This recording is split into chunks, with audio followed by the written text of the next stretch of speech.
गुरुदेव नाम किसका, जय गुरुदेव नाम किसका, जय गुरुदेव नाम किसका। भाग होता है तो उसको ऐसी घड़ी अपने जीवन में मिलती है। संत महापुरुषों के सत्य वचन सुनने के, उनके दर्शन दीदार के, ये तो किन्हीं किन्हीं जीवों को मिलता है जिनके पास कुछ पुण्य कर्मों की कमाई है। वो ऐसी घड़ी में समझ शरीक हो जाते हैं। इसलिए महापुरुषों के वचन समझना इतना आसान नहीं है। दुनियादारी के वचन तो बहुत जल्दी समझ में आते, लेकिन संतों के वचन बड़े रहस्यमय होते हैं। एक शब्द के कई अर्थ होते हैं और आपको वो सुनने को मिले नहीं। अब धीरे धीरे वो समय आ रहा है जब लोगों को संतों के वचनों की जरूरत पड़ेगी। जितने वचन आपने सुने हैं वो सब तुम्हारे जीवन में काम आने वाले नहीं है। वो तो शरीर के रहते रहते वो वचन समाप्त हो जाते हैं। इस शरीर के साथ इन वचनों का सहयोग है जो संत महापुरुषों ने समय से उच्चारित किया। जब उनके वचनों को सुनोगे तब तुम्हारी समझ में कुछ कुछ आएगा कि ये तो वचन किसी ने सुनाए ही नहीं। जब कोई जानकार आता तो जानकारी देता, जब जानकार कोई आए नहीं तो कलयुग में आए। सतयुग त्रेता द्वापर के वचन हमें आपको सुनाए गए, उन्हीं को पकड़कर हम बैठे हैं। उनसे हमारा कोई काम नहीं होगा।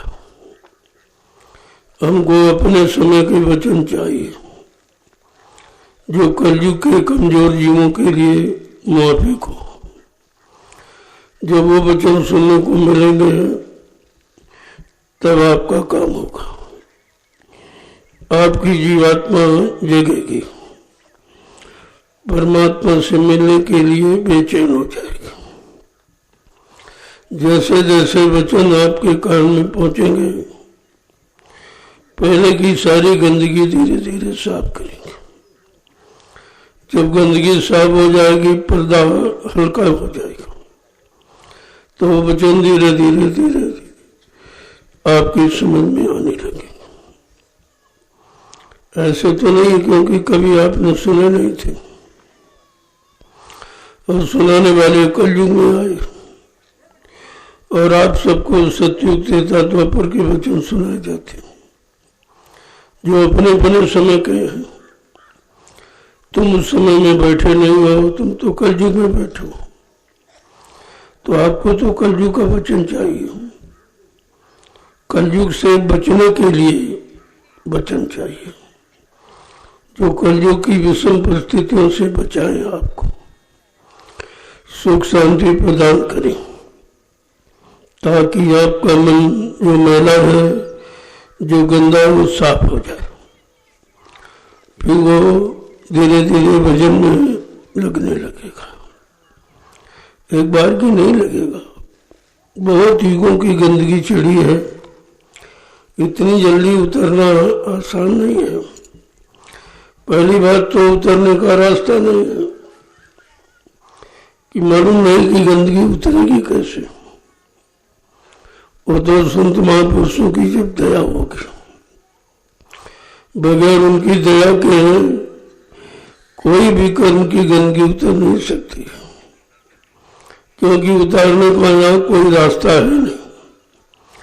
जो रास्ते बताए गए वो शरीर इंद्रियों के द्वारा कर्म करने के, जिनको आप पूजा पाठ तीर्थ व्रत दान हवन जब तक गंगा स्नान करते हो, इससे कुछ होने वाला नहीं। जीवात्मा का कोई काम इससे नहीं होगा। ये तो जीवात्मा के काम से बहुत दूर है, बहुत दूर ले जाने वाले, अलग करने वाले, उससे नफरत करने वाले हैं। जब तक इन वचनों को मतलब यानी छुड़ाया नहीं जाएगा, इनकी जानकारी नहीं मिलेगी, ये वचन हमें फंसा रहे हैं कि हमें निकाल रहे हैं। ये वचन हमारे मन की गंदगी को बढ़ा रहे हैं, अहंकार गरुड़ गुमान घमंड को बढ़ा रहे हैं। ये सबसे बड़ी गंदगी है। क्या इस गंदगी को उतार रहे हैं?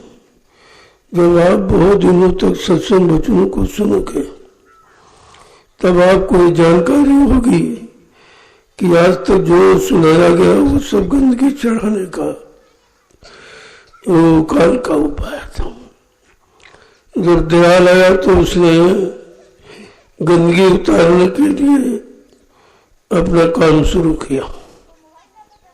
सर्वप्रथम सत्संग वचनों के द्वारा जिसे जानकारी मिलती है, इसके बाद आपका मन करता भी गंदगी उतरे, कैसे उतरे, तो और तो कोई उपाय आप नहीं कर सकते हो। कलयुग के जीव में इतनी शक्ति सामर्थ्य नहीं है कि वो कुछ कर सके, इसलिए संत महापुरुषों ने उसको सीधा सेवा में लगा दिया। अरे भाई तो सेवा करिए, सबसे सरल है। और एक गरीब अमीर पढ़ा लिखा अनपढ़ सब कर सकते हैं, स्त्री पुरुष सबको करने में कोई दिक्कत परेशानी नहीं। इसलिए उन्होंने सेवा में लगाया। जब सेवा में लगा तो मन का गरुड़ गुमान घमंड खत्म हो गया। जो उसके अंदर झूठा ये गुमान घमंड था कि हम बड़े हैं, हम बड़ी जाति के, हम पढ़े लिखे हैं, हम धनी मानी हैं, हम तबत्कारी हैं, हम पदाधिकारी, ये सब गंदगी है।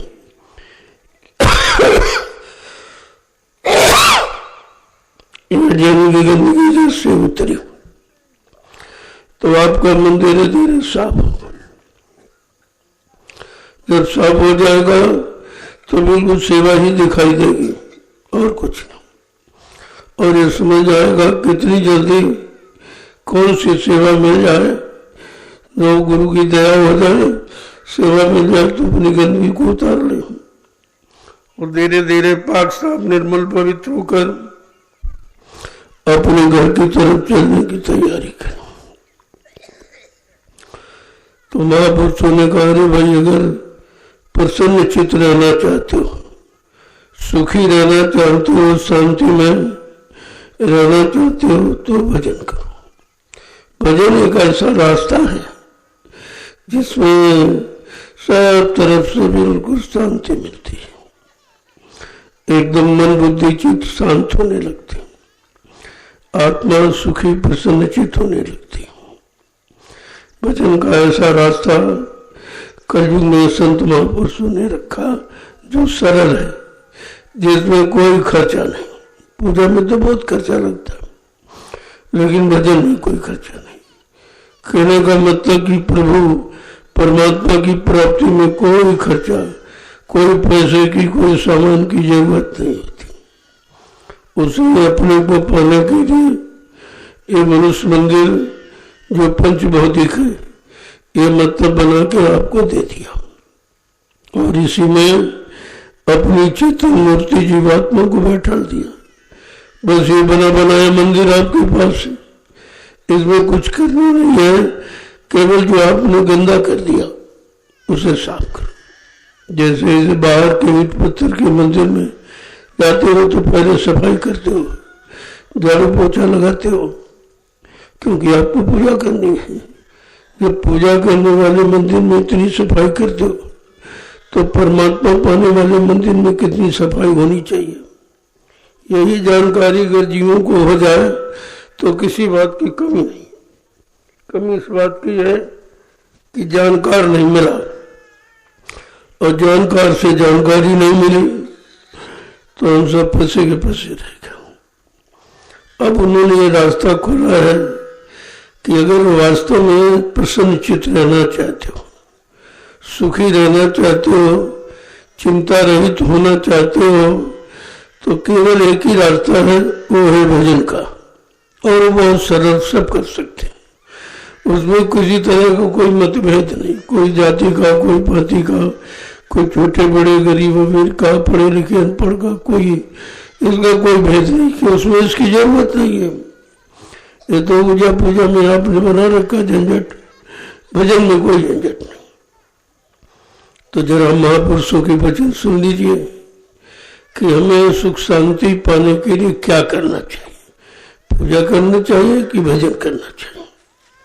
क्या कह रहे हैं कि भजन कर मगन रहो मन में, भजन कर मगन रहो मन में, भजन कर मगन रहो मन में, भजन कर मगन रहो मन में। जो जो चोर भजन के प्राणी, ओ चोर भजन के प्राणी, सो सो दुख सहे, सो दुख सहे, भजन कर मगन रहो मन में, कर मगन रहो मन में। आज वो भजन में चोरी करते हैं, आलस्य करते हैं, निद्रा में सोए रहते हैं, का वही दुख उठाते हैं। अगर भजन करने लगे तो जीवन के सारे दुख समाप्त हो जाए आपके। ऐसे बिन हर भजन खगेसा, मिटे न जीवन के कलेसा। कहा जीवन में आने वाले जितने भी कष्ट, मुसीबत, बीमारी, महामारी, कहा वो भगवान के भजन से सब खत्म हो जाते हैं। भजन का इतना बड़ा प्रभाव है। लेकिन भजन की बात तो कलयुग में बताई गई। 3 दिन युगों में पूजा पाठ में उलझाया गया, आपको बरमाया गया और भजन का रास्ता मिला नहीं।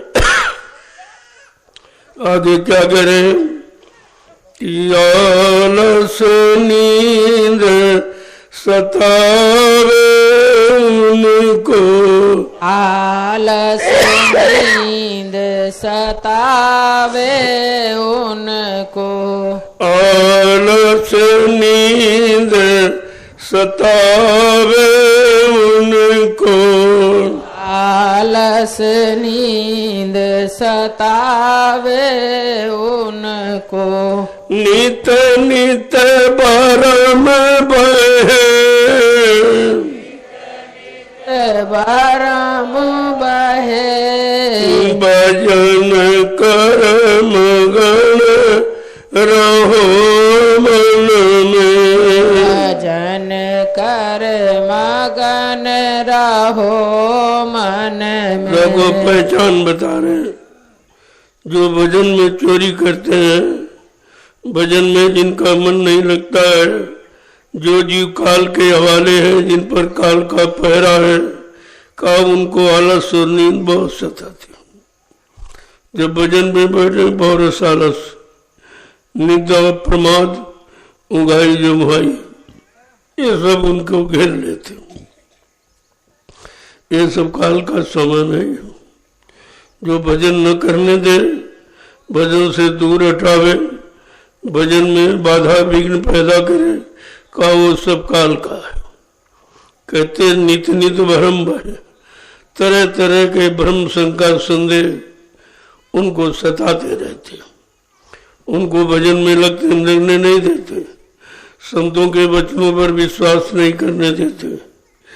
आगे क्या समझा के कह रहे कि काम क्रोध के धाके खामे, काम क्रोध के धाके खावे, काम क्रोध के धाके खावे, काम क्रोध के धाके खावे, लोभ नदी में डूब मरे, लोभ नदी में डूब मरे, भजन कर मगन रहो मन में, भजन कर मगन रहो मन में। देखो काल कैसे कैसे झंझट पैदा करता है।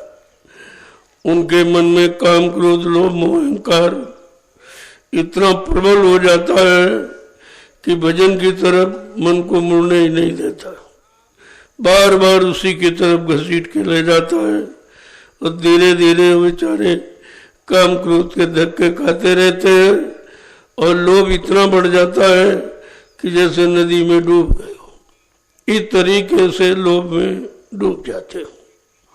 आगे क्या कह रहे हैं समझा के कि गुरु संग प्रीति करे नहीं पूरी, गुरु संग प्रीति करे नहीं पूरी, गुरु संग प्रीति करे नहीं पूरी, गुरु संग प्रीति करे नहीं पूरी, नाम न डोर गए, नाम न डोर गहे, भजन कर मगन रहो मन में, भजन कर मगन रहो मन में। का ये काल उनको सताता है जो गुरु से प्रीति नहीं करते,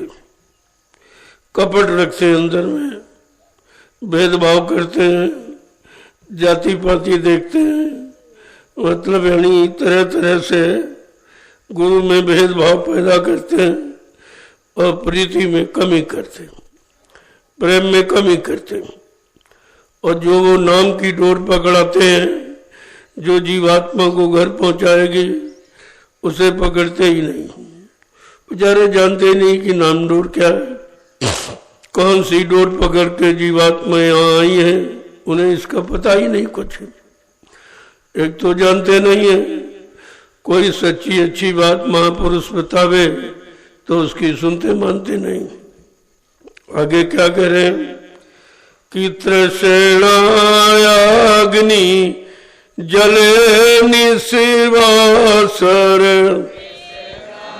अग्नि जले निजवासर, तृष्णा अग्नि जले निशिवासर, अग्ना अग्नि जले निजवासर, नरकन माही पड़े, नरकन माही पड़े, भजन कर मगन रहो मन में, भजन कर मगन रहो मन में। का उनमें तृष्णा ईर्षा राग द्वेष की अग्नि बड़ी प्रज्वलित होती है, जो निस्वासर बेचारे उसी में जलते रहते हैं, जिनसे कुछ मिलने वाला नहीं है।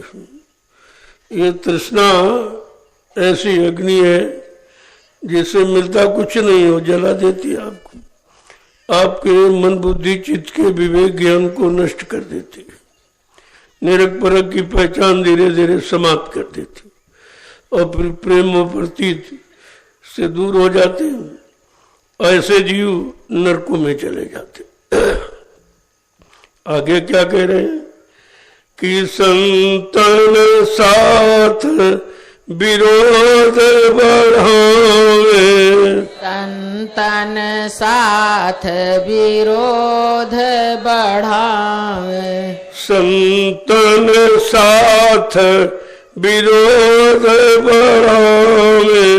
संतन साथ विरोध बढ़ावे। उल्टी सुलटी बात कहे।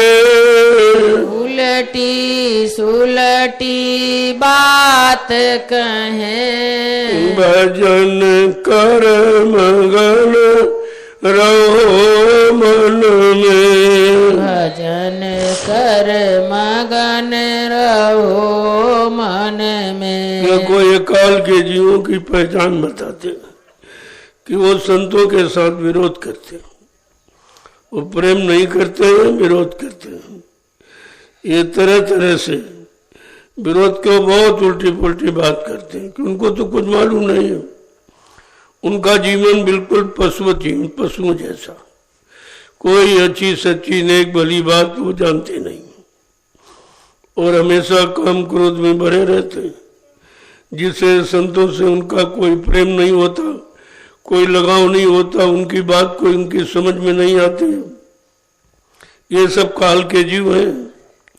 आगे क्या कह रहे कि सत्संग महिमा मूल न जाने। सत्संग महिमा मूल न जाने। सत्संग महिमा मूल न जाने। सत्संग महिमा मूल न जाने। भेड़ चाल में नीत बहे। भेड़ चाल में नीत बहे। भजन कर मगन रहो मन में। भजन कर मगन रहो मन में। वो बेचारे सत्संग की महिमा को जानते नहीं कि उन्होंने संतों के वचनों को कभी सुना नहीं है। जो अंदर में कोई सफाई हो जाती तो बेचारे उसी भेड़ चाल में जो लोग करते चले आ रहे हैं, समझते नहीं कि इसको करने से कोई लाभ मिले कि नहीं मिले। वो लाभ आपसे मतलब नहीं, बस करना करते रहते कोई लाभ नहीं मिलता। जैसे पत्थर पर पानी चढ़ा रहे, कोई लाभ नहीं, लेकिन करते रहते, बंद भी नहीं करते। अरे भाई, कोई काम आप करते हो तो लाभ पाने के लिए करते हो, लेकिन ये जो जड़ पूजा आपने शुरू की, इसमें कौन सा लाभ मिला? लाभ भी नहीं मिला और करना भी नहीं बंद करते। इसको कहते जड़ जीव, अज्ञानी जीव हैं ये। इन बेचारों को कुछ, जैसे पशुओं को नहीं पता, ऐसे इनको नहीं पता। जैसे पशु भोजन करता है, बाल बच्चे पैदा, वैसे ये काम करते रहते हैं। इनमें पशुओं में कोई अंतर नहीं है। मानव तन पाकर भी ये पशुओं जैसे कर्म करते हैं, ऐसे अज्ञानी जीवों को जड़ जीव कहा गया। आगे क्या कह रहे हैं कि धन और मान भोग रस चाहे। धन और मान भोग रस चाहे। धन और मान भोग रस चाहे। धन और मान भोग रस चाहे। रोग भोग में आन फंसे। रोग भोग में आन फंसे। भजन कर मगन रहो मन में। भजन कर मगन रहो मन में। उनके अंदर एक इच्छा रहती है, धन कहाँ मिलेगा, पैसा कहाँ मिलेगा। ये भी नहीं सोचते कि वे कैसे पैसा ले रहे हैं, चोरी कर रहे हैं, कि झूठ बोल रहे हैं, कि छल कपट की बेईमानी कर रहे हैं, कि दूसरों की हिंसा करके, दूसरों को ठग करके। इसका कोई विचार नहीं रहता। ये पशुओं जैसा जीवन देखिए आप, कोई विचार नहीं। कैसे धन मिल जाए, मान मिल जाए और भोग मिल जाए, इसके अलावा कुछ नहीं। बस इतनी इच्छा रहती। यह इच्छा सब काल ने उत्पन्न की है अपने देश में जीवों को फंसाने के लिए। क्या कह रहे हैं और रोग शोक में आन फंसे। फिर बस जब भोग किया तो रोगी बन गए, उसी रोग में दिन रात रोते चिल्लाते रहते। जो कुछ कमाते हैं सब रोग बीमारी में खर्च हो जाता है। न तो धन बचा, न तन बचा, और न मन ही बचा। तीनों खराब हो गए। तन मन धन तीनों खराब कर दिए तो मिला क्या आपको? ये तो खराब करने के उपाय, लेकिन बेचारे सोच भी नहीं पा रहे ये खराब हो रहा कि अच्छा हो रहा कि बन रहा कि बिगड़ रहा। इतनी बड़ी अज्ञानता काल ने पैदा कर दी है कि समझदारी बिल्कुल खत्म हो गई। आगे क्या कह रहे हैं कि भागहीन मतहीन प्राणी, भागहीन मतहीन है प्राणी, भागहीन मतहीन प्राणी, भागहीन मतहीन है प्राणी, नर देही बर्बाद करे, नर देही बर्बाद करे, भजन कर मगन रहो मन में, भजन कर मगन रहो मन कैसे जो अपने में। धन मन तन को खराब कर रहे हैं, ये बेचारे भाग्यहीन हैं। इनको पता ही नहीं है कि हमारा नुकसान हो रहा है कि हमारा लाभ हो रहा। हम बर्बाद हो रहे हैं कि आबाद हो रहे हैं। कहा सारा मानव जीवन इसी बर्बादी में चला जाता और समझ भी नहीं पाते। अगर कोई समझाए तो मानते भी नहीं। इतनी काल ने इनके मन पे गंदगी पैदा कर दी कि इनको समझने ही नहीं देता। कितना होशियार काल है कि जीवों को समझने नहीं देता कि समझ जाएंगे, जाग जाएंगे, संतों के पास चले जाएंगे, उनके वचनों को सुनने लगेंगे तो ये हमारे दिल से निकल जाएंगे। क्योंकि वो तो ले जाने वाले हैं, वो तो लेने आए हैं। और हमको चाहिए जो मेरे सामान में फंस के रहे, मेरी बात माने, मेरे अनुसार चले। काल तो ये चाहता है, इसलिए तरह तरह का प्रलोभन आपको देता रहता, तरह तरह का स्वार्थ आप में देता रहता और स्वार्थ की पूर्ति भी करता रहता है। जब पूर्ति करेगा तभी तो आप फंसोगे। और तुम समझते हो हमारा लाभ हो रहा है, अरे हमको बड़ी मतलब यानी ये हो रहा है, वो मिल रहा है, ये मिल रहा, मिल ही रहा, कुछ नहीं रहा। वो तुम्हारा फंसने के लिए सामान तैयार कर रहा। आगे क्या कह रहे हैं, ऐसे लोग अपने इस अमूल्य ये पंचभौतिक शरीर को बर्बाद करते रहते। समझ में तो कुछ आता नहीं है। एक तो जानते नहीं है, सही सच्ची अच्छी बात कोई बताए तो मानते नहीं है। यही तो काल के जीवों की पहचान है। आगे क्या कह रहे हैं कि ऐसी दशा माहि नित बरते, ऐसी दशा माहि नित बरते, ऐसी दशा माहि नित बरते, ऐसी दशा माहि नित बरते, हम क्यों कर समझाए सके, हम क्यों कर समझाए सके। कहा निरंतर ऐसी उनकी दशा बनी रहती है, उसी में रहते हैं, चलते रहते हैं। बेचारे भी नहीं सोच पा रहे कि हमारा नुकसान हो रहा है कि हमें फायदा हो रहा, हमारा मानव तन बर्बाद हो रहा कि आबाद हो रहा, कुछ नहीं समझ पाते। काल ऐसी चाल चला दे, समझने ही नहीं देता कुछ। देखो कितना होशियार है और तुम उसकी होशियारी समझ नहीं पाते हो। महापुरुष बताते हैं तो मानने के लिए तैयार नहीं हो। ऐसा जीव बेचारा ज्ञानी है कि एक तो कोई बताता नहीं है, बताने वाला कोई आया नहीं। जब कलयुग में संतों ने दया की, चलो 3 युगों से फंसा है, चलो इसको निकाल लो और धीरे से इसको निकाल के इसके घर पहुंचा दो, लेकिन वो सुनता ही नहीं है। आगे क्या कह रहे हैं कि साध गुरु का कहा न माने, साध गुरु का कहा न माने, साध गुरु का कहा न माने, साध गुरु का कहा न माने, मन मत अपनी ठान ठने, मन मत अपनी ठान ठने। का इतने जिद्दी होते हैं, इतने हठी होते हैं कि सदगुरु का तो कहना मानते ही नहीं, बिल्कुल उनकी बातें नहीं सुनते और अपनी मनमानी करते रहते हैं।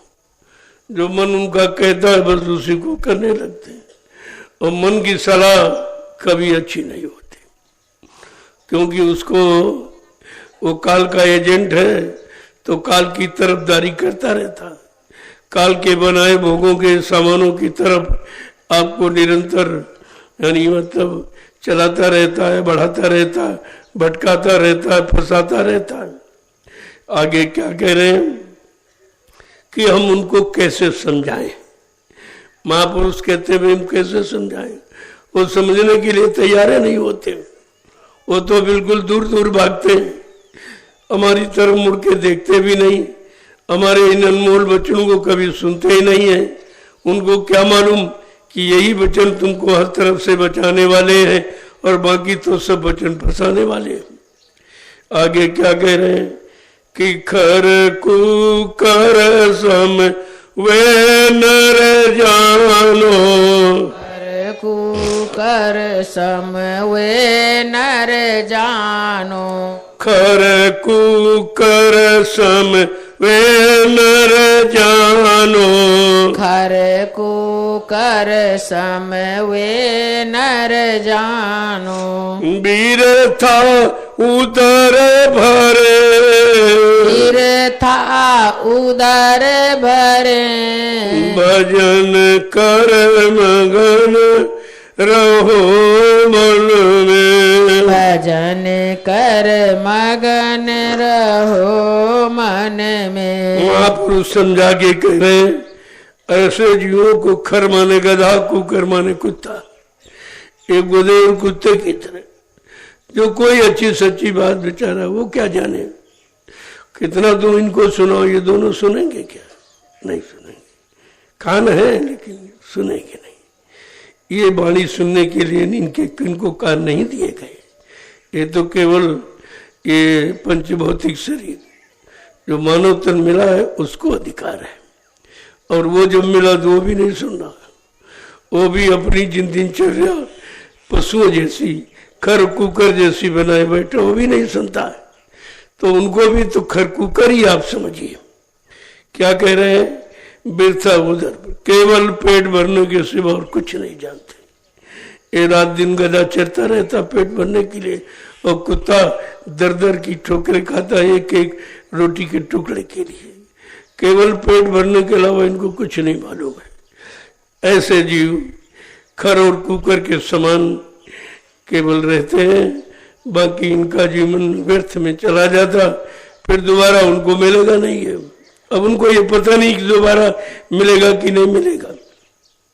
आगे क्या कह रहे हैं कि जमपुर जाए बहुत पछितावे, जमपुर जाए बहुत पछितावे, जमपुर जाए बहुत पछितावे, जमपुर जाए बहुत पछितावे, वहाँ फिर उनकी कौन सुने, वहाँ फिर उनकी कौन सुने, भजन कर मगन रहो मन में, भजन कर मगन रहो मन में। ऐसे जीवों को जमराजा घसीट के ले जाते हैं, उनको सुरपुर नहीं मिलता, जमपुर मिलता है, कोई अच्छा लोक नहीं मिलता है।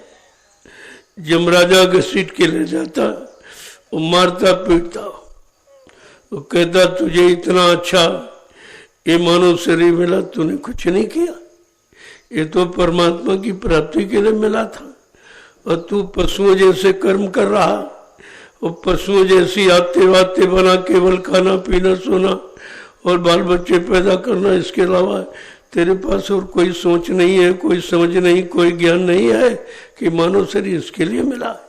ये तो प्रभु प्राप्ति के लिए अनमोल जीवन 4,83,99,999 शरीरों में धक्का खाया, बहुत रोया चिल्लाया, तब एक बार कृपा दया मेहरबानी करके ये मालिक ने आपको तन दे दिया।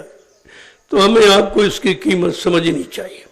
आगे क्या कह रहे हैं कि जन्म जन्म 84 भोगे, जन्म जन्म 84 भोग, जन्म जन्म 84 भोगे, जन्म जन्म 84 भोग, वहाँ फिर उनकी कौन सुने, वहाँ फिर उनकी कौन सुने, ये शरीर फिर नहीं मिले, ये शरीर फिर नाही मिले। काय से जीव फिर 84 खान जो नरकों की योनियां शरीर बनाए उसी में भ्रमण करते रहे, फिर ये अनमोल पंचभौतिक शरीर फिर नहीं मिला। ऐसा थोड़ी कि अब की बार मिला फिर मिल गया। यही तो लोग सोच समझ के बैठे, अरे भाई अब की बार मिला फिर मिल जाएगा। ऐसा नहीं है, वो पहले समझा के कह दिया महापुरुषों ने कि मतलब ये बार बार नहीं मिला, ये बार बार नहीं मिलता है। एक बार ये मौका दिया गया कि शायद सुधर जाए, शायद चेत जाए, 4,84,00,000 नरकों के यानी विषम पीड़ाओं से बच जाए। तो एक बार आपको अवसर मिला, वो भी अवसर आप निकाले दे रहे हो। जब तक संत महापुरुषों की शरण में नहीं जाओगे तब तक आपको मानव जीवन जीना कैसे जिया जाता है इसकी भी जानकारी नहीं होगी। ये पशुओं जैसा जीवन जी रहे हैं लोग बेचारे, इनको मालूम नहीं कितना कीमती है ये देवी देवता इसके लिए तरसते अपने अपने लोक में, ब्रह्मा विष्णु महादेव भी तरसते हैं, जितने भी लोगों के अधिष्ठाता ये सब अमृतत्व यानी तरसते हैं। यही सोचते हैं कि एक बार अगर परमात्मा की दया हो जाए और हमको मृत्यु लोक मंडल में ये मानव शरीर मिल जाए और मानव शरीर के जानकार संत महात्मा मिल जाए, उनकी दया हो जाए और नाम का रास्ता दे दे तो हम भी नाम डोर पकड़ कर अपने घर चले जाएं। ये सब इच्छा करते, लेकिन ये सबको नहीं मिलता। कबहू करी करुणा नर देही और देते ईश बिन हेतु स्नेही, कभी कभी करुणा निधान कृपा दया मेहरबानी करके ये पंचभौतिक शरीर अनमोल हमें आपको दे देते कि जाओ अब की बार मृत्यु लोक मंडल में ये सौभाग्य तुमको मिला है। किसी संत महापुरुष की तलाश करके उनसे अपने घर का रास्ता पूछ लेना और रास्ता देने आए और रास्ता बता देंगे और धीरे धीरे अपने घर की तरफ चले जाना। वो पहुंचा भी देंगे और बिना पहुंचाए वो वापस नहीं लौटेंगे। कितनी बड़ी दया आपको मिली है, लेकिन दया को आप ठुकराते रहते हो। आगे क्या कह रहे हैं कि दुर्लभ ते मिली अवसर, दुर्लभ देह मिली है अवसर, दुर्लभ ते मिली अवसर, दुर्लभ देह मिली है अवसर, ऐसी कर जो बात बने, ऐसी कर जो बात बने, भजन कर मगन रहो मन में, भजन कर मगन रहो मन में। कहते अगर संसार में दुर्लभ है तो ये शरीर पाना दुर्लभ है। ये तो कितने जन्मों के बाद अब की बार हमें आपके अवसर मिल गया, और इस अवसर को सफल बनाने के लिए संत महापुरुष भी समय से आ गए, जो किसी युग में नहीं आए थे। ये ऋषि मुनियों को अवसर नहीं मिला, ये योगियों को अवसर नहीं मिला, ब्रह्मचारियों को अवसर नहीं मिला, ये अवतारी शक्तियों को भी अवसर नहीं मिला, ज्ञानी विज्ञानियों को अवसर नहीं मिला जो अवसर आपको मिला। लेकिन जिनको मिला वो बेचारे कीमत नहीं समझ पा रहे, उनकी समझ में नहीं आ रहा। जब तक सत्संग बच्चों को नहीं सुनोगे तो आपको समझ में कैसे आएगा, क्योंकि ये वचन तो और कहीं आपको मिलेंगे नहीं, ये बाजारों में नहीं मिलते, ये किराए पर नहीं चलते, ये तो मौज से, जब उनकी मौज मर्जी जीवों पर होती है तो मुफ्त में लुटाते हैं। इसका कोई मतलब पैसा नहीं लेते, मुफ्त में। क्या कह रहे हैं, अरे भाई ऐसी कुछ कर लो करनी तो तुम्हारी बात बन जाए। जो बिगड़ी बात है, कितने युगों से बिगड़ी है, वो अब की बार बन जाए। ऐसा कोई काम कर लो, कराने वाले भी मिल गए, अब केवल करने की बात है। और कहा तुम निमिष मात्र खड़े हो जाओ, मैं तो सहयोग करूंगा, मैं तुमको ले जाऊंगा पहुंचाऊंगा, लेकिन तुम खड़े तो हो जाओ। लेकिन जो बेचारा खड़ा भी नहीं होना चाहता। आगे क्या कह रहे हैं कि सतगुरु शरण पकड़ ले अब की, सतगुरु शरण पकड़ ले अब की, सतगुरु शरण पकड़ ले अब की, सतगुरु शरण पकड़ ले अब की, तो सब तेरे काम बने, तो सब तेरे काम बने। कहते अगर ये बिगड़ी बात जो कितने युगों से की है, अब तेरी बन सकती अगर तू सतगुरु की शरण पकड़। सतगुरु माने पूरा, जिसको पूरा भेद मालूम है, जो पूरी शक्ति लेकर के आया जीवों को अपने घर पहुंचाने के लिए, उससे सतगुरु कहते। कहा तो तेरे सब काम बन जाए अगर तू केवल सतगुरु की शरण में आ जा। उनकी शरण का ये लाभ है और ये वादा है कि आए शरण तजो नहीं ताई। जो शरण में आ जाएगा उसको कभी हटाया नहीं जाएगा। वो कितनी दूर चला जाए, लेकिन एक बार शरण में आया जीव दोबारा कभी हट नहीं सकता है। दूर जाने का मतलब हटना नहीं होता है। वो समय पड़े पर फिर वापस आ जाएगा। एटक भटक कर इधर उधर धक्के खाकर जहाँ कोई कर्म कर जा, लेन देन बाकी पूरा करके फिर आ जाएगा। वो जाएगा कहाँ?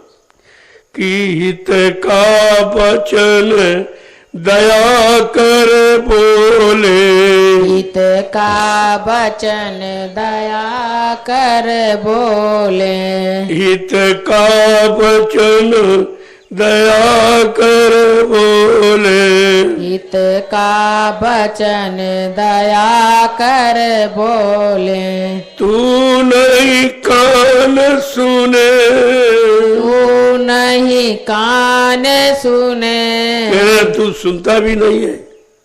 अरे करना नहीं, केवल सुन ले तब भी कुछ काम बन जाए। कहा वो सुनता भी नहीं है जो तुम्हारे हित का, भले का, कल्याण का, उद्धार का जो वचन आपको सुनाते हैं, समझाते हैं, बताते हैं, चिताते, लेकिन तो सुनता भी नहीं है। अरे भी सुनने में कौन सा खर्चा है? इतना सरल है कि कोई खर्चा नहीं। काल के वचनों में कितना खर्चा तुमने किया है, पूजा पाठ में, अथा कथा में सुनने में कितना खर्च करते हो। लेकिन भगवान के पाने की कथा तो बिल्कुल एकदम फ्री, मुफ्त में है, कोई पैसा नहीं लग रहा, लेकिन वो भी नहीं सुनता है। क्या कह रहे हैं? हित का वचन दया कर बोले। वो तुम्हारे पर दया कृपा मेहरबानी करके तुम्हारे हित का, तुम्हारे बचने का, तुम्हारे कल्याण का, उद्धार का वचन कहते, लेकिन तू फिर भी नहीं सुनता है। आगे क्या कह रहे हैं कि अंधा बहरा फिरे जगत में, अंधा बहरा फिरे जगत में, अंधा बहरा फिरे जगत में, अंधा बहरा फिरे जगत में, कुल कुटुंब तेरी हानि करे, कुल कुटुंब तेरी हानि करे। आज जो तुम्हारी हानि करते नुकसान करते ये कुल कुटुंब है।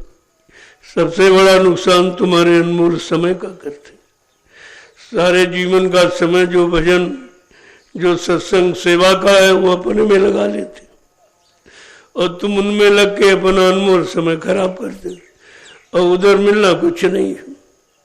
जहाँ लगे, जब इतने दिन से लगे तो किसी ने इनाम दिया तुमको? तुम्हारे बच्चे ने, तुम्हारी पत्नी ने, पति ने, भाई ने, बाप ने कोई इनाम दिया? तुमने बहुत काम किया है, बहुत पैदा करके पैसा दिया, बहुत मतलब यानी घर मकान बना दिया, तमाम जमीन खरीदी, ये सब तुमने किया, कोई इनाम दे रहा है? अरे इतना भी नहीं समझ पा रहे हो। इतनी बुद्धि मोटी हो गई कि ये भी नहीं समझ पा रहे हो कि सारा समय गंवा रहे हो लेकिन उसके बदले कुछ नहीं। कोई ये भी नहीं कह रहा हाँ बहुत अच्छा किया, बहुत अच्छा किया, ये भी कहने वाले नहीं। अगर तुम कहो मैंने ये किया वो किया, कहते सभी लोग करते, क्या तुम कोई नया काम करते? सभी अपने अपने बाल बच्चों करते हैं और तारीफ वारीफ कुछ नहीं, और ये कहेंगे ये कोई नया काम तुम करते हो? सभी करते हैं, तुमने कर दिया तो कौन सा तीर मार दिया? ऐसी बात करेंगे कि क्रोध और आएगा आपको। जो किया वो समय चला गया, और ऐसी बाणी बोलेंगे कि क्रोध आ जाएगा आपको। आगे क्या कह रहे हैं? तो ये व्यक्ति अंधा, देखकर भी दिखाई नहीं दे रहा, सुनकर भी सुनाई नहीं दे रहा क्या बोल रहे हैं, कितनी तारीफ कर रहे हैं, कितनी तुम्हारी प्रशंसा कर रहे हैं, कुछ नहीं। तो अंधा ही तो हो जो दिखाई नहीं दे रहा। अब बहरा इसलिए कि उनके कटु वचन तुमको सुनाई नहीं दे रहे, कि वो कौन सी तारीफ कर रहे हैं तुम्हारा। मतलब इतने कड़वे वचन बोलते हैं, और ज्यादा कहोगे तो कहेंगे बड़ा बहुत किया, जरा आप करके दिखाओ, तो तुमको और गुस्सा आएगी कि अब तो हमारा शरीर बुढ़ा हो गया, अब हम करने लायक कहाँ, हम बताते हैं तो सुनने के लिए भी तैयार नहीं। कहाँ तुम अंधे और बहरे हो जो उनके वचनों को सुन ही नहीं पा रहे हो, समझ नहीं पाते हो। ये कुल कुटुंब तेरी हानि करे, ये सब तेरे समय को बर्बाद करते हैं। जो समय भगवान के भजन के लिए, कुछ सेवा के लिए मिला है, वो अपने में खर्च करा देंगे, तरह तरह के ताना मारेंगे, और मतलब यानी तुम्हारी कोई प्रशंसा नहीं करेगा। आगे क्या कह रहा हूं? कर सत्संग मान ये कहना, मान यह कहना, कर सत्संग मान ये कहना, सर सत्संग मान यह कहना, कान आँख फिर दो खुले, कान आँख फिर दो खुले, तुम्हारे कान आँख दोनों बंद, उनके कड़वे वचन सुनाई भी नहीं दे रहे, और वो कितना बुरा व्यवहार करेंगे, मारे पीटेंगे, निकाल भी देंगे घर से। तमाम लोग यहाँ ऐसे आए हुए जिनके बाल बच्चों ने निकाल दिया, बेचारे आश्रम में आ गए, क्या करें, कहाँ जाए। अब उनसे पूछा जाए तुमने तो बहुत कमाया, वो कहाँ चला गया? तुमने बड़ी मेहनत की, वो कहाँ चलेगी? तुमने बड़ा प्रेम किया, वो प्रेम कहाँ चला? तुम्हें कोई रख ही नहीं रहा, कोई रखने के लिए तैयार नहीं, एक रोटी और कपड़ा देने के लिए तैयार नहीं। तेरी सारी मेहनत कहाँ चली गई? कहा जब सत्संग सुनोगे तब तुम्हारे आँख कान खुलेंगे, ऐसे खुलने वाले तो बंद पड़े। आगे क्या कह रहे हैं कि देखे घट में ज्योत उजाला, देखे घट में ज्योति उजाला, देखे घट में ज्योत उजाला, देखें घट में ज्योति उजाला, सुने गगन में अजब धुन, सुने गगन में अजब धुन,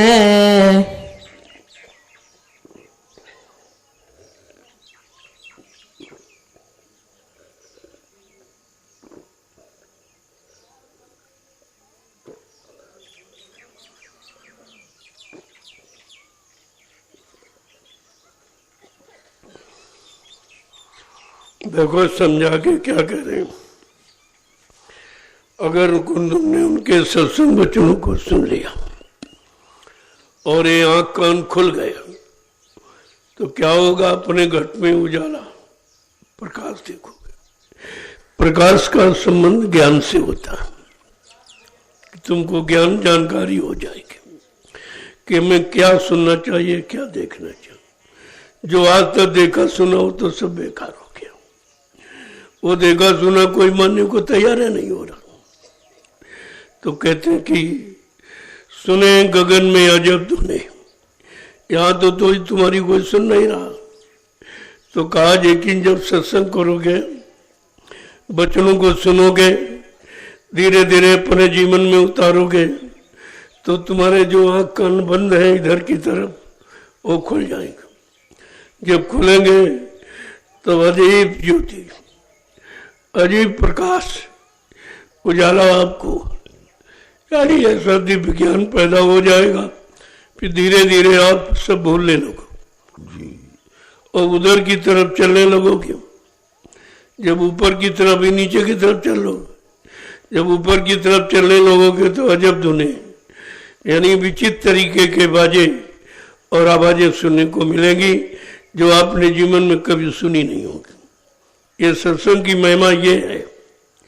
आगे क्या कह रहे हैं कि सुन जाए तिरबेनी न्यावे, सुन दार बेत्रेणी नहा, सुन जाए तिरबेनी न्यावे,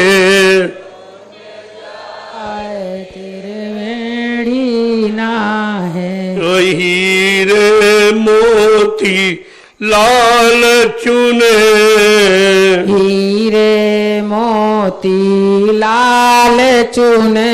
तो इधर से जब उधर चलोगे अंदर की तरफ तब कहते क्या क्या मिलेगा कि त्रिवेणी वहां नहाने को मिलेगी। तो आपको आप त्रिगुणातीत हो जाओगे। सतोगुण तमोगुण रजोगुणी से यही त्रिवेणी है, इससे बिल्कुल अलग हो जाओगी। इसका भी तुम्हारे पर कोई प्रभाव नहीं रहेगा। और धीरे धीरे धीरे धीरे उधर ऐसे ऐसे हीरे मोती लाल है जिनको पा करके तुम बड़े खुश हो जाओगे कि अरे मतलब यहाँ तो असली चीज तो यहाँ पड़ी है। हम वहाँ कहाँ मिट्टी बटोरते रहे, कंकड़ पत्थर इकट्ठे करते रहे, और असली चीज यहाँ रखी हुई है। ये तो महापुरुषों की दया हो गई तो ये सब देखने को मिला, नहीं तो ये कभी देखने को मिला ही नहीं था। आगे क्या करें कि महासून में सुरती चढ़ावे, महासून में सुरती चढ़ावे, महासून में सूरत चढ़ावे, महासून में सुरती चढ़ावे। तब सतगुरु तेरे साथ चले, तब सतगुरु तेरे साथ चले। जैसे जैसे आगे त्रिवेणी स्नान करके पाक साफ पवित्र हो जाओगे तब उधर सतगुरु तुम्हारे साथ चलेंगे। फिर आपको बीच में छोड़ेंगे नहीं, क्योंकि तुम कहीं भी भटक सकते हो। जब तुम यहाँ गंदगी में भटक गए हो, काल माया के देश में गंदगी में जब फंस गए हो तो उधर तो गंदगी है नहीं, उधर तो किसी भी देश में फंस सकते हो। वो तो जानते हैं क्योंकि इस गंदगी वाले देश से निकाल के ले जा रहे, उन्हें पता है जब गंदगी में बड़ी मुश्किल से निकला गंदगी में इतना फंस गया, उसी को अपना मान बैठा है। तो ये यहाँ तो शुद्धता, निर्मलता, पवित्रता यहाँ तो मिनटों में फंस जाएगा। कहते हैं तब सतगुरु तेरे साथ साथ चलेंगे, तुझे साथ लेकर तेरे घर पहुंचा के तब मानेंगे, ऐसे बीच में छोड़ने वाले नहीं हैं। आगे क्या कह रहे हैं कि भमर गुफा की बंसी बाजी, भंवर गुफा की बंसी बाजी, भमर गुफा की बंसी बाजी, भंवर गुफा की बंसी बाजी, महाकाल भी शीस धुने, महाकाल भी शीस धुने।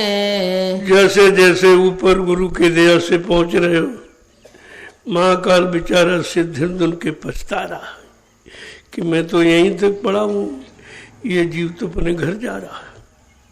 उसको बेचारे को पछतावा हो, महाकाल को भी। काल और महाकाल सब पछता रहे हैं कि ये जीव सदगुरु की दया पाकर ये अपने घर जा रहा, और हम सब यहीं पड़े हैं, यहाँ के आगे नहीं जा सकते बगैर सदगुरु की कृपा से। और सदगुरु हमको ऐसे ले नहीं जाएंगे, वो कहते हैं वहीं चलो नीचे, पहले मृत्युलोक में मानव तन को प्राप्त करो, तब वहीं से निकाल के ले आऊंगा। बीच से किसी को नहीं निकालूंगा, और बीच से कोई निकल के अपने आप जा भी नहीं सकता। न ब्रह्मा ब्रह्मलोक से जा सकते, न विष्णु विष्णुलोक से जा सकते, न शिव जी शिवलोक से जा सकते, न राम साकेत लोक से जा सकते, न कृष्ण गोलोक से जा सकते, न देवी देवता देवलोक से जा सकते। किसी को अधिकार नहीं। ये अधिकार केवल आपको मिला है और आप समझ नहीं पा रहे। आगे क्या कह रहे हैं कि अब चढ़ गई पुरुष दरबारा, अब चढ़ गई पुरुष दरबारा, अब चढ़ गई पुरुष दरबारा, अब चढ़ गई पुरुष दरबारा। वहाँ जाए धुन बीन सुने, वहाँ जाए धुन बीन सुने। देखो ये आवाजें आपको नामदान के वक्त क्यों बताई गई कि अगर कोई आवाज अचानक सुनने को मिल जाए तो आपको शंका न हो, कोई डर न लगे, ये समझ जाओ कि जो बताया गया वो चिन्ह मिल गया, हम सही रास्ते से जा रहे हैं। हमको आवाजें मिलती जा रही, चिन्ह मिलते जा रहे, स्वरूप मिलते जा रहे हैं, मतलब यानी तो आपको शंका नहीं हो। शंका न हो इसलिए नामदान के वक्त सदगुरु ने पहले ही भेद आपको दे दिया। ये उनका स्थान है, ऐसा उनका रूप है, ऐसी उनके मुंह से आवाज आती है, ये सब तुमको सुनाई देगा तो तुम्हें विश्वास हो जाएगा कि हम सही रास्ते से जा रहे हैं। आगे क्या कह रहे हैं, ले दूरबीन चली आगे को, ले दूरबीन चली आगे को, लख अगम का भेद बने, अगम का भेद बने। कहो जैसे दूरबीन से दूर तक का दिखाई देता, ऐसे आपको आत्मा की दिव्य आँख खुलने पर दूरबीन क्या है, उसके आगे कुछ नहीं। वो तो तीनों कालों को देख लेती है और सबको दिखाई देता है। कहा आगे ये सब दिखाई देगा कि अलग क्या है, अगम क्या है, अनाम क्या है। ये धीरे धीरे सारा भेद आपको स्वयं पता चल जाएगा, तब आपको विश्वास होगा। महापुरुष कहते हैं खुद देखो और खुद मानो और खुद चलो घर पहुंचो, तो तुम्हें पक्का विश्वास हो जाएगा। यहाँ से आगे चली उमंग से, यहाँ से आगे चली उमंग से, यहाँ से आगे चली उमंग से आगे चली उमंग से। तब सतगुरु स्वामी चरण मिले। तब सतगुरु स्वामी चरण मिले। तब राधा स्वामी चरण मिले। तब राधा स्वामी चरण मिले। देखो ये इसलिए कहा गया कि आपको कोई शंका न पैदा। राधा स्वामी और सतगुरु स्वामी है और जय गुरुदेव स्वामी से एक ही चीज, अलग कुछ नहीं। ये अपने अपने समय के जगाए नाम जिनसे जीवात्माएं जगाई गई हैं, तो उन नामों को इसलिए बताया जा रहा कि भाई आपको आपकी जीवात्माओं को जगाने वाला कौन सा नाम होगा, वो कौन सा पुरुष आया जो तुम्हारी जीवात्माओं को किस नाम से जगाएगा।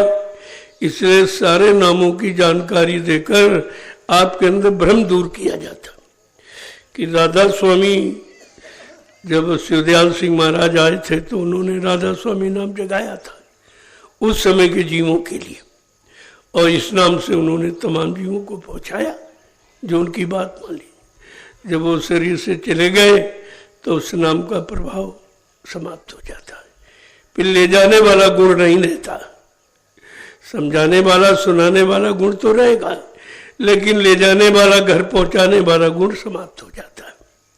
इसलिए कहा कि मिला आधार पार घर पाया। मिला आधार पार घर पाया।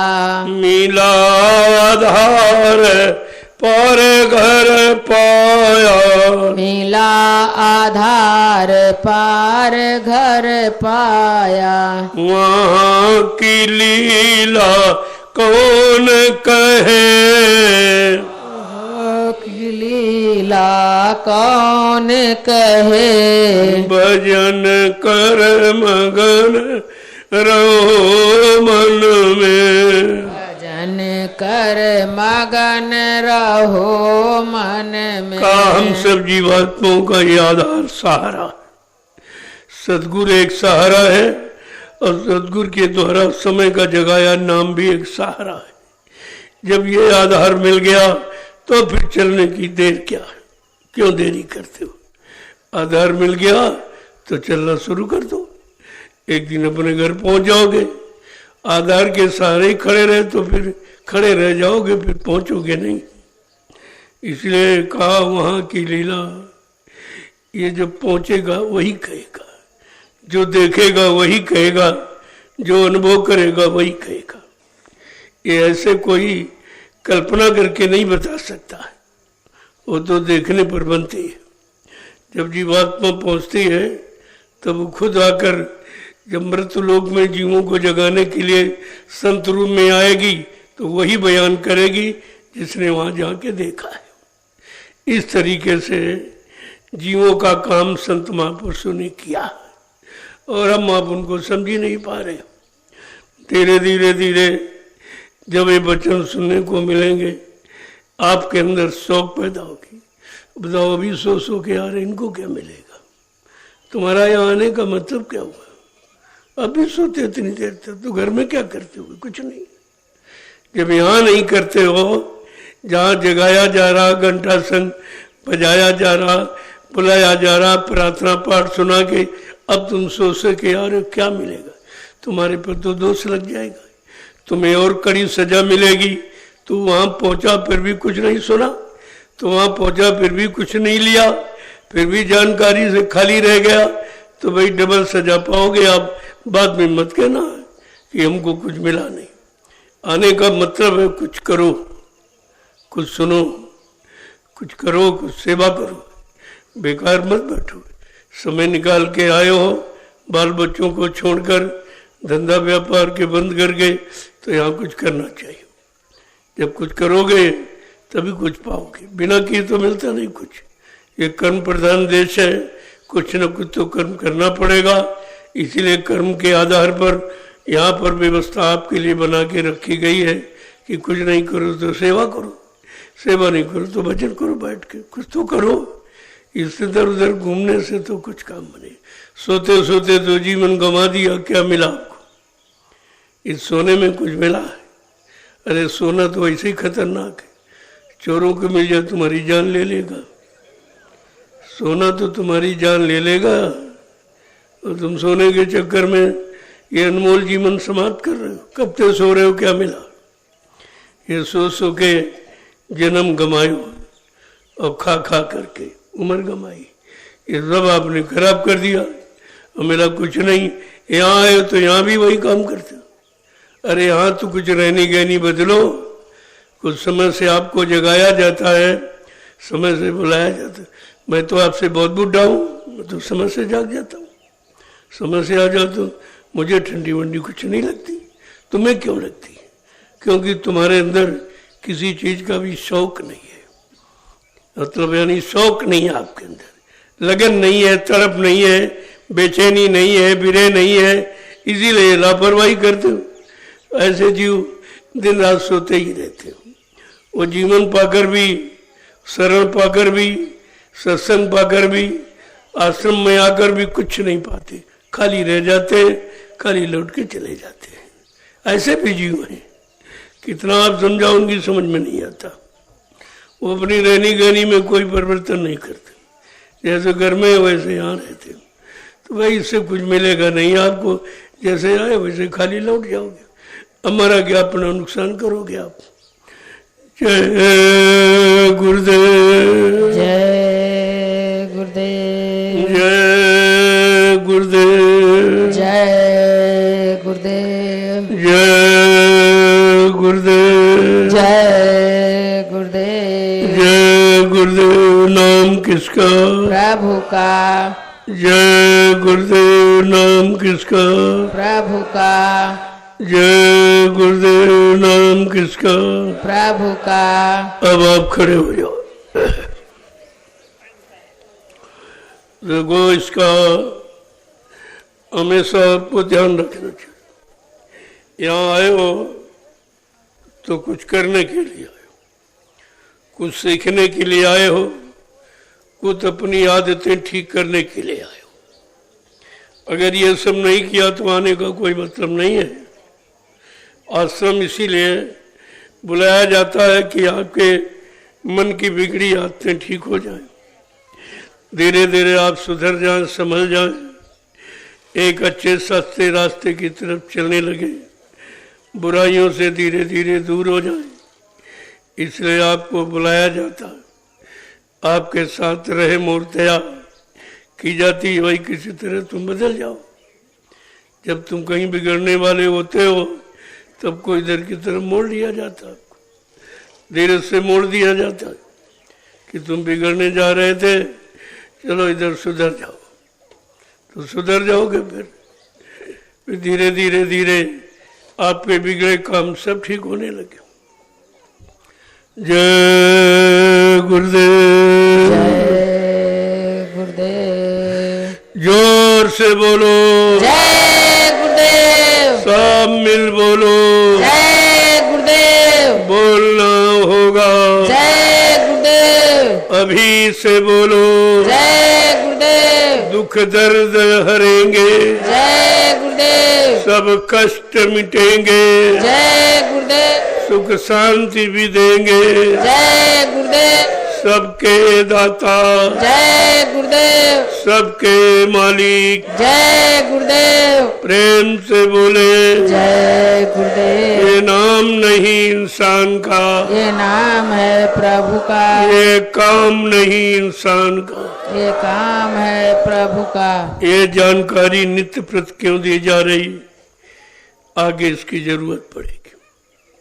अभी तो लोग बेचारे नहीं समझ पा रहे, आगे जरूरत पड़ेगी। इतनी मुसीबतों में, बीमारी, महामारियों, लड़ाई झगड़ों में, दैवी प्रकोपों, दुर्घटनाओं में फंस जाओगे कि कहीं कोई सहारा नहीं दिखाई दे, तब आपको घूम के आना पड़ेगा। अगर समय से इस नाम का स्मरण करने लगो तो बहुत मुसीबतें कम हो जाएंगी, तमाम बीमारियां कम हो जाएंगी और शाकाहारी हो जाओ। फिर इस नाम का उच्चारण करो तो अधिक लाभ आपको मिलेगा। लाभ तो भाव को भाव अनखालसु हूँ, नाम जपत मंगल दी दसु। तुम भाव को भाव में कैसे भी, अरे भाई जहर चाहे प्रेम से खाओ और चाहे क्रोध में कहो, वो तो अपना काम करेगा, वो अपना काम करेगा। इसीलिए नाम तुम किसी भाव में जब कहो वो अपना काम करेगा। लेकिन पूरा लाभ लेना चाहते हो तो फिर परहेज करो भाई, शाकाहारी हो जाओ। शाकाहारी हो जाओगे तो ये नाम पूरा काम हर समय हर वक्त तुम्हारी मदद करेगा। ऐसा वादा आज तक किसी जगह इनाम ने नहीं किया। जय गुरुदेव। जय गुरुदेव। देखो अब आप लोग सेवा में चलो, ये जरूरी है। यहाँ आए हो तो ये आपका आश्रम है, आपकी जमीन है, आपने अपनी गाड़ी कमाई से इस जमीन को खरीदा। मेरा इसमें कुछ नहीं है, ये आपका है और आपका रहेगा। मैंने तो, मेरा तो कुछ है नहीं, मैंने कोई पैसा लगाया नहीं अपना, इसीलिए मेरा कोई नाम वाम से कुछ नहीं। मैं इससे बहुत दूर हूँ, केवल तुम्हारी व्यवस्था देख रहा हूँ। अगर आप देखने लगो तो मैं और कहीं चला जाऊँ, वहाँ बैठ जाऊँ, वहाँ जगह बन जाए। आप अगर चलाना सीख जाओ और संभालना तो हमको इसकी क्या जरूरत है, ये तुम्हारी चीज़ है और अपना संभाल लो तो मैं और आगे चला जाऊँ उधर और किसी जंगल में बैठ जाऊँ, वहाँ भी धीरे धीरे बन जाए। यहाँ तो जंगल ही था जब आया था, लोग समझते थे कि भाई जंगल में क्या होगा, हमने यहाँ सब कुछ होगा, केवल तुम करने के लिए तैयार हो जाओ, ये सब कुछ हो जाएगा। और आप करते करते मेहनत तुम्हारी सफल हो गई, ये जंगल एकदम मंगल में बदल गया। ऐसा कहीं नहीं, कहीं तुम हिंदुस्तान में चले जाओ जंगलों में कोई नहीं बैठा, सब बढ़िया बढ़िया इमारतों में बंगलों में रह रहे हैं, लेकिन जंगल में कोई नहीं रह रहा। और ज़रूरत है जंगल की, जंगल में मंगल है। अगर मंगलाचरण अपना अपना करना तो जंगल में आ जाओ, यहाँ कितनी शांति, यहाँ भजन करने के लिए, सेवा करने के लिए, सत्संग सुनने के लिए, किसी तरह के लिए कोई परेशानी नहीं, एकदम शांति है, कुछ नहीं। तीनों काम आपको यहाँ हो जाए। और आपको चाहिए क्या? हमें कोई शहर वहर से लेना देना नहीं है, हमारा कोई मतलब ही नहीं। हम तो जंगलों की तलाश करते हैं और जंगल में रहे और रहने की इच्छा है कि एक बार फिर आप मौका दे दें, ये संभाल लें तो मैं किसी तीसरे जंगल में पहुंच जाऊं, वहाँ भी जीवों का भला हो जाए। बहुत बेचारे जीव जंगलों में पड़े हैं, वहाँ इस नाम को कौन ले जाएगा, कौन पहुंचाएगा? उनको भी समय से कल्याण होना चाहिए, उनको भी लाभ मिलना चाहिए। यहाँ तो लाभ देने का उद्देश्य है और कोई मेरा उद्देश्य नहीं, मेरा कोई उद्देश्य नहीं है, मेरी कोई इच्छा नहीं है, केवल तुम्हारा काम हो जाए, किसी भी तरह से हो जाए। उसके लिए हमें कुछ भी करना पड़े हम सब करने के लिए तैयार हैं, लेकिन आप भी तो तैयार हो जाओ काम के लिए। जय गुरुदेव। जय गुरुदेव। अब आए हो तो भजन भी कर लिया और सत्संग भी कर लिया, एक काम बाकी रह गया, सेवा, वो भी कर लो तो तीनों कामों का लाभ मिल जाए आपको। अब ये सेवा अभी बताएंगे, कहाँ आपको जाना, किधर सेवा करनी है, सब जानकारी दे देंगे। मैं भी पीछे से देखने आऊँगा, अरे भाई कौन कैसी सेवा कर रहा, क्योंकि सबको मजदूरी देनी है, तो सेवा देकर ही तो मजदूरी दी जाएगी। ऐसे थोड़ी कि तुम यहाँ बैठे रहो सेवा पर मजदूरी, ऐसा नहीं है। ये मतलब यानी अनर्थ नहीं किया जाएगा।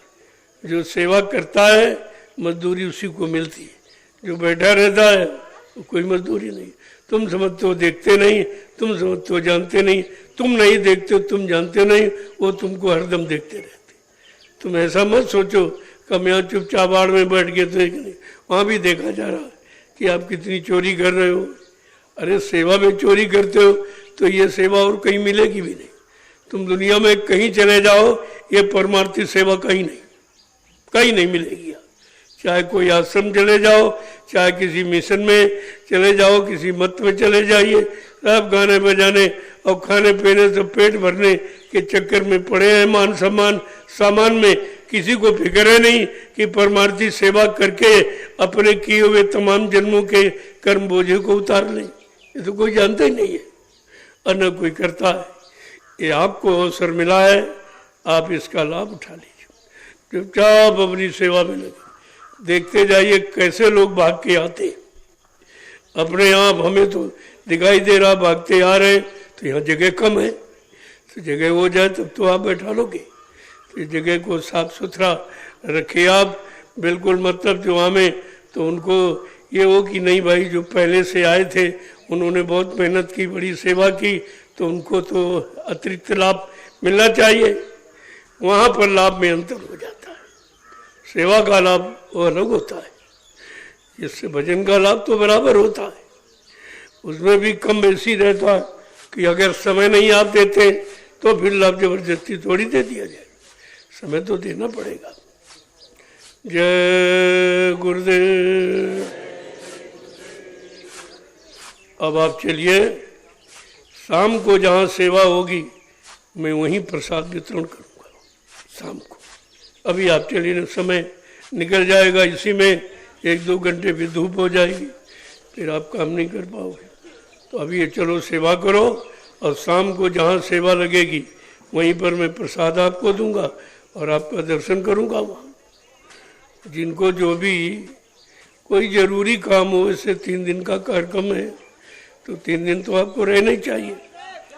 मैं तो यहाँ 2-3 दिन ज़्यादा और सत्संग करूँगा, ताकि जो लोग रहेंगे उनको बराबर सत्संग मिलता रहे। देखो गन्ना आ गया कट के, इसके टुकड़े बना दो भाई, दे दो सबको। ये प्रसाद में ले लीजिए आप सब लोग, ले लो इसको। जो समझना अपना सेवा दे देना, वो सेवा तुम्हारी यहाँ काम में लग जाएगी, और गन्ना तुम्हारी बीमारी को दूर कर देगा, और सेवा तुम्हारी आश्रम में लग जाएगी। ये दोनों तरफ का लाभ है, फ्री मत लेना, तो कुछ लाभ नहीं मिलेगा। हाँ, सेवा से वंचित हो जाओ। जो सेवा आप दोगे वो आश्रम में लग जाएगी। वो गन्ना आपकी तमाम तरह की बीमारी दूर करेगा। ये सुबह सुबह का अमृत है, सर्व रोग निवारण करना है, तमाम तरह की बीमारी खत्म करेगा। इसको सब लोग ले लो और बस चूसो, और इसके बाद सेवा में चले जाओ। अच्छा खासा नाश्ता है, देखिए आप, आपका नाश्ता बढ़िया हो जाएगा। ले लीजिए, कोई न कोई सामान आश्रम का जरूर लेके जाओ, क्योंकि आपकी मेहनत का बिल्कुल शुद्ध है ये। बाजार में पता नहीं कैसे कैसे लोग कैसी कैसी कमाई का सामान लेके आए, आप खरीद के ले आते हो, प्रसाद नहीं, पूरा नहीं काम करता। ये आपकी कमाई से जमीन ली गई और आप लोगों ने मेहनत करके फसल तैयार की, तो बिल्कुल शुद्ध है, इसमें कोई किसी तरह की अशुद्धता नहीं। इस शुद्ध सामान को लीजिए, कुछ तो घर ले जाइए और कुछ अपना यहाँ बैठ के प्रयोग करिए। कुछ आपकी मूंगफली तैयार है, वो घर ले जा सकते हो, खराब नहीं होगी। और गन्ना आप लोग यहाँ चूसिए, ये सब आपके लिए तो व्यवस्था की गई, तो इसका क्या होगा। सब आपकी बीमारी, परेशानी, दुख मुसीबत को दूर करने का ये सामान तैयार किया गया। ये दवा असली है, इसमें कोई रिएक्शन फिक्शन नहीं है, कोई साइड इफेक्ट इसमें नहीं हो रहा है। इतनी बढ़िया चीज़ है, इसको सब लोग ले लीजिए। चलो आप लोग ले लो। जय गुरुदेव।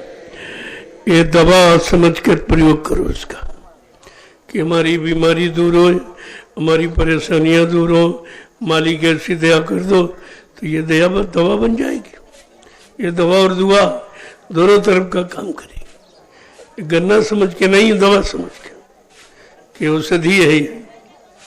तमाम तरह पेट संबंधी तमाम बीमारियों को दूर करने के लिए गन्ना बहुत उपयोगी। और इस समय कम मीठा है तो शुगर वालों को भी कोई तकलीफ नहीं हो, शुगर भी नहीं बढ़ेगा।